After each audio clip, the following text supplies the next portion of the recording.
হাতে গৃহকর্ম করো আর মুখে হরিনাম করো, তবেই মানব জন্ম সার্থক হওয়া যায়।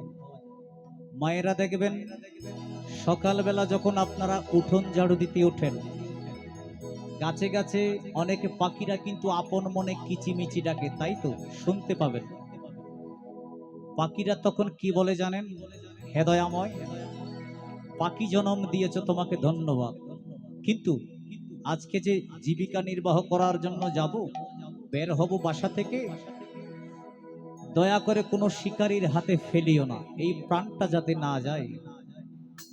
তো পাখিরা যদি হরিগুণ কীর্তন সকালবেলা উঠে করতে পারে, আপনি কেন পারবেন না? আমি কেন পারবো না? এটা হচ্ছে মানব জন্ম।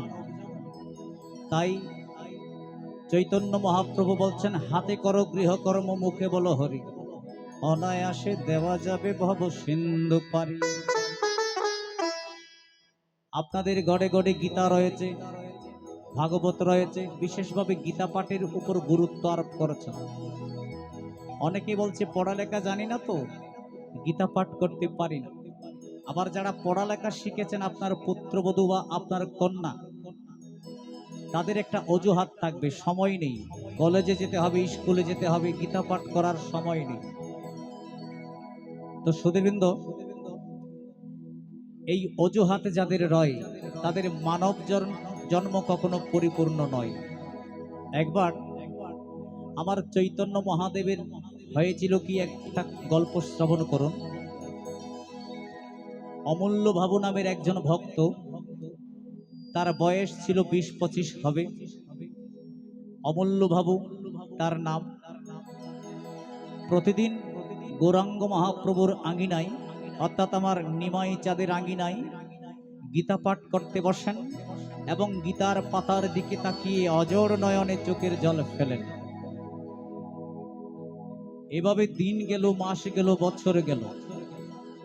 12 বছর পর আমার চৈতন্য মহাপ্রভু একদিন তাকে জিজ্ঞেস করলেন, আচ্ছা বাবু, তোমার নাম কি বলতো?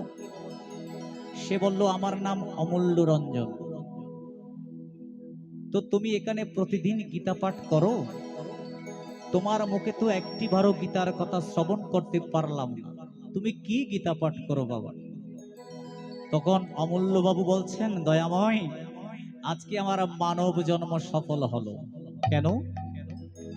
চৈতন্য মহাপ্রভু জিজ্ঞেস করলেন, কেন? চণ্ডীদাস যেমন 12 বছর বর্ষি বেয়ে রজকিনীর সাড়া পায়নি, একদিন রজকিনী 12 বছর পর জিজ্ঞেস করেছিলেন, ওগো, তোমার বর্ষিতে তো সারা বছর 12 বছর ধরে বর্ষি বেয়ে যাচ্ছ আমাদের পুকুরে, তোমার বর্ষিতে তো একটি মাছ ধরতে দেখলাম না। তখন চণ্ডীদাস রজকিনীর উদ্দেশ্যে বলেছিলেন, আজকেই প্রথম আমার বর্ষিতে মাছে ঠোকর দিয়েছে বাবা। আমি রজকিনীর উদ্দেশ্যে এত বছর বর্ষি বেয়েছিলাম। রজকিনীকে বলছেন, তুমি রাজার কন্যা তো, শুধু তোমার রূপকানি দর্শন করার জন্য তোমার পুকুরে 12 বছর বর্ষি বেয়েছিলাম, আজকে আমার বর্ষি বাবা জনম সার্থক হলো। ঠিক একই কথা চৈতন্য মহাপ্রভু যখন জিজ্ঞেস করলেন, বাবা, 12 বছর গীতা পাঠ করছো, একটিবারও তোমার মুখে তো আমি গীতার বাণী শুনলাম না, এর কারণ কি? তখন অমূল্য বাবু বলছেন, দেখো বাবা, আমার আজকে মানব জন্ম সার্থক হয়েছে, কারণ 12টি বছর মনে আশা ছিল, তুমি চৈতন্য মহাপ্রভুকে বলছেন, 12টি বছর মনে আশা ছিল আমি তোমার সঙ্গে কিঞ্চিত মাত্র কথাবার্তা বিনিময় করব প্রভু। আজকে যখন তুমি জিজ্ঞেস করেছো, আমার মানব জন্ম সার্থক হয়েছে। তখন আমার চৈতন্যদেব জিজ্ঞেস করছেন, তো তুমি গীতার পাতার দিকে তাকিয়ে কাঁদো কেন? সেই অমূল্য বাবু বলছেন, দেখুন, আমি নয়, আমার 14 গোষ্ঠী পর্যন্ত গীতা পাঠ করতে পারে না, কারণ তারা স্কুলের বারান্দায় পর্যন্ত যায়নি। তখন মহাপ্রভু চৈতন্যদেব বলছেন, তো গীতার পাতার দিকে তুমি অজর নয়নে তাকিয়ে কাঁদো কেন বাবা? তখন অমূল্য বাবু বলছেন, প্রভু, সবার মুখে শুনেছি, জ্ঞানী গুণী মুনি ঋষিদের মুখে শুনেছি গীতার পাতায় বিরাজ করেন প্রাণ গোবিন্দ, সবার মুখে শুনেছি গীতার পাতায় বিরাজ করেন আমার মহাবীর অর্জুন, সবার মুখে শুনেছি গীতার পাতায় বিরাজ করেন ধর্মরাজ যুধিষ্ঠির। তাদের কথা ভেবে ভেবে আমি অজর নয়নে কেঁদে কেঁদে গীতার পাতা ভিজিয়ে রেখেছি 12টি জনম ধরে, 12টি বছর ধরে। তখন আমার চৈতন্য মহাপ্রভু বলছেন, তুমি হচ্ছ আমার পরম ভক্ত, তুমি বিনে এই জগতে আর ভক্ত হতে কেউ পারে না। তখন সেই অমূল্য বাবু চৈতন্য মহাপ্রভুকে জড়িয়ে ধরে যখন আলিঙ্গন করতে চাইলেন, আবার চৈতন্য মহাপ্রভু বিলুপ্ত হয়ে গেলেন। যখন ভক্ত আলিঙ্গন করতে চাইলেন, চৈতন্য মহাপ্রভু বিলুপ্ত হয়ে গেলেন। আর সেই অমূল্য বাবু মনের বেদনা নিয়ে কেঁদে কেঁদে বলছেন, কেন পিরিতি ভাড়াইলা রে বন্ধু, ছাইড়া যাইবা যদি। অমূল্য বাবু বলছেন, দয়াময়, এত ভালো কেন বেসেছিলাম তোমাকে, যদি তুমি ছেড়ে যাবে? ক্ষণিকের জন্য দেখা দিয়ে যদি ছেড়ে যাবার আশা ছিল, তবে আমার মনে তোমার প্রতি এত ভালোবাসা, এত প্রেম দিয়েছ কেন দয়াময়? কেন পিরিতি বাড়াইলা রে বন্ধু, ছাইড়া যাইবা যদি। পিরিতি বাড়াইলা রে বন্ধু, ছাইড়া যাইবা যদি। আমি কেমনি রাখিব তোর মন,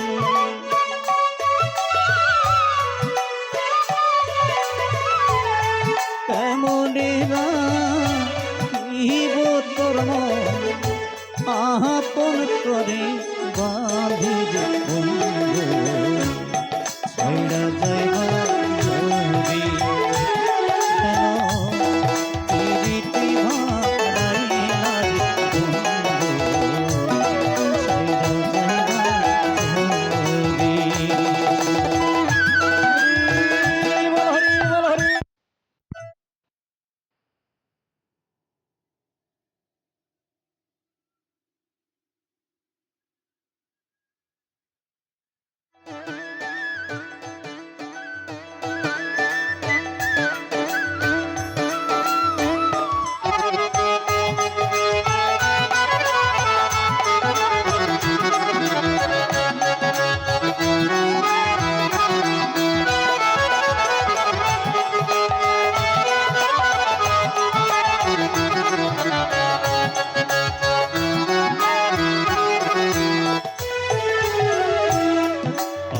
পড়ছি বাদিয়া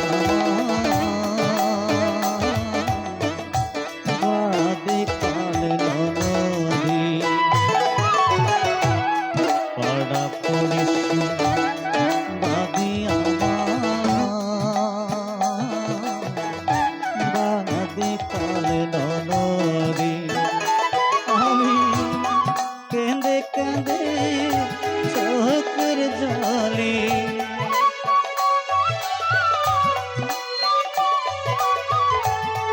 কাঁদে কাঁদে চোখের জলে বানাইলাম নদী গঙ্গো,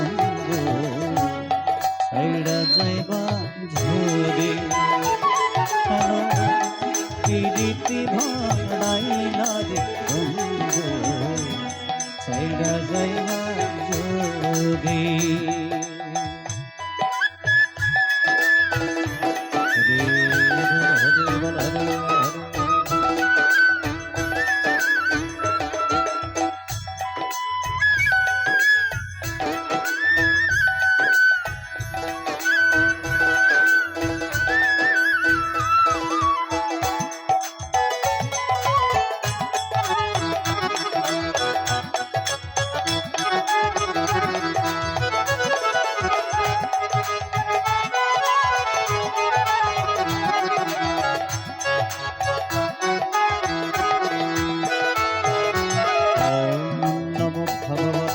বাসুদেবা